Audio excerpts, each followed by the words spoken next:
For fatigue testing of bicycle components, ISO 4210 defines the force frequency should be less than 10 Hz. Also N 14764, N 14766, N 14781 request the frequency be smaller than 25 Hz. Here this video is to explain how the test jig and test frequency affect the test result accuracy. The applied force in fatigue test is measured by the load cell, where a jig is necessary to connect the load cell to the test specimen, for example handlebar. Depending on the type of test piece, the jig's mass ranges from approximately 0.1 kilograms to 3 kilograms. In fatigue test, the jig moves back and forth along with the electrical actuator, or pneumatic, hydraulic cylinder. This reciprocating motion will generate an inertial force F equals ma, which will introduce the deviation of the measured force. The motion reveals that acceleration and displacement curves are 180 degrees out of phase. Measured force in load cell equals force on test piece minus jig inertial force. Force on test piece equals measured force in load cell plus jig inertial force. The jig's inertial force causes the actual force exerted on the test piece is larger than the force measured by load cell, resulting in a stricter test condition. For example, if the requiring test force is 1000 newtons and the jig's inertial force is 50 newtons, the load cell will show 1000 newtons but the force on the test piece actually is 1050 newtons. The jig's inertial force is proportional to the square of test frequency. As the test frequency increases, the deviation in the actual force on the test piece becomes larger. On the other hand, higher test frequency reduces test time, thus improve the test efficiency. For example, a fatigue test at 4 Hz takes half test time comparing to the test at 2 Hz.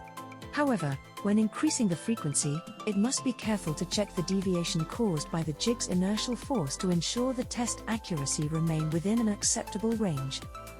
Here we provide a calculation sheet to help investigate the jig's inertial force effect. The download link is available in the video description. It is recommended that keep the error introduced by jig's inertial force under 1%.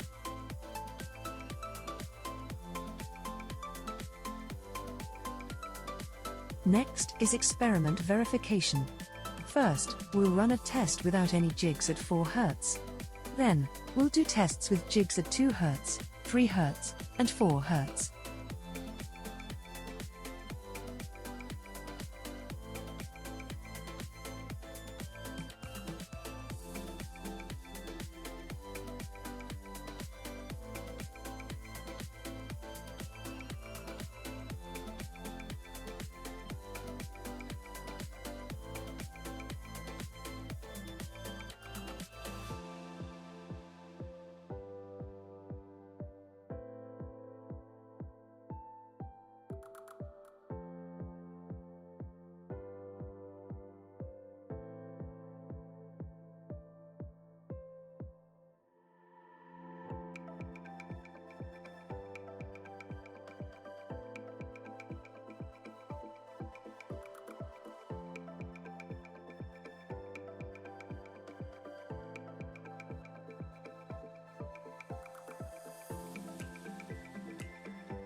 The experiment verification results are shown in the table below.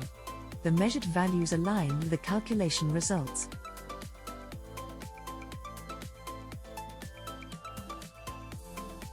When the test frequency is higher than 5 Hz, the error will become noticeable. Therefore, if test frequency is above 5 Hz, it is recommended to attach a strain gauge to the test piece. The purpose is to help monitor and compare the force, thus avoid the potential issue caused by jig's inertial force. Different test benches and test frequency can also be compared and verified by the strain gauge. For more information, please refer to the video in the top right corner of the screen. If you have any questions, please feel free to consult Chief SI.